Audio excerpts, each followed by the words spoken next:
In the United States, the Supreme Court has struck down affirmative action, ruling that race cannot be considered as a factor in college and university admissions. In a 6-3 decision, the court's conservative majority ruled that race-conscious admissions programs at Harvard and the University of North Carolina were unconstitutional. The ruling overturns a precedent many institutions had used for decades to boost minority enrollment. Well, just moments ago, President Joe Biden sharply criticized the court's ruling and defended race-conscious admissions policies. Let's listen in.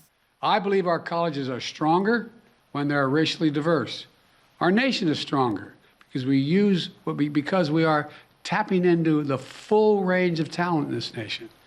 I also believe that while talent, creativity, and hard work are everywhere across this country, not equal opportunity. It is not everywhere across this country. We cannot let this decision be the last word. I want to emphasize, we cannot let this decision be the last word. While the court can render a decision, it cannot change what America stands for. America is an idea unique in the world, an idea of hope and opportunity, of possibilities, of giving everyone a fair shot, of leaving no one behind. And to unpack all this, I'm now joined by our Washington Bureau Chief, Enos Poole. Enos, a lot depended on this ruling. Before we get into what it means for racial minorities in the U.S., can you briefly explain what this case was about? So, Nicole, the Supreme Court ruled that colleges and universities can no longer take race into consideration when, and that is very important. President Biden also talked about that during his statement, which we just had a brief listen into it. It can only, or has been only taken into consideration when the applicants had the same qualifications. So not just because someone was not white, he kind of got an extra support only when kind of all qualifications met at the same level. Mm-hmm. So is this the nail in the coffin for affirmative action then? Yes, I think that is fair to say. The 6-3 ruling could really dramatically alter admissions policy at colleges and university across the country, Nicole.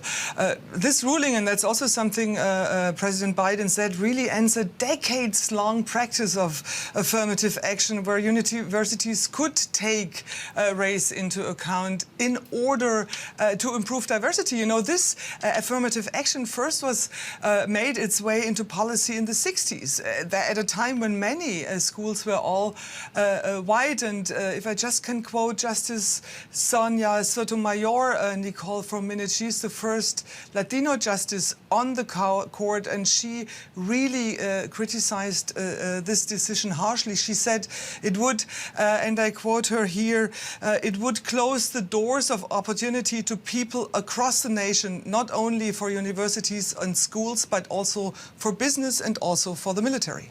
Yeah, because this sets a precedent. The Biden administration has reportedly been discussing executive action on the matter. But really, do they have much wiggle room at this stage? We shall see. They prepared for this ruling, you know, with the court and its 6 conservative-leaning justices, where 3 of them were appointed by former President Trump. This was expected. So they are kind of prepared, but, you know, they now have really to have a deeper look. But Biden repeated it, I don't know, 5, 6, 7, 8 times during his brief speech that we cannot let that ruling last. So they are checking out what they can do, maybe with an executive action order or also with other ways. It was crystal clear that the Biden administration will not leave it there, and they really will find out and check out if there is any possibility to keep helping making universities and schools and businesses and the military more diverse. Yeah. And what else do you expect to come out of this conservative-leaning Supreme Court then in the coming months? Yeah, that is a very good question, Nicole. So as we just said, it's dominated by 6 conservative-leaning, 6 out of 9 conservative-leaning justices. This is really a solid majority. Some just pretty much to the day 1 year ago, they took away the nationwide protection of abortion laws. Now they took away affirmative actions, and many fear here in the United States that the next could be that they are taking away the protection of LGBTQ rights, such, for example, as gay marriage. SDW's Enos Poole in Washington, thank you so much.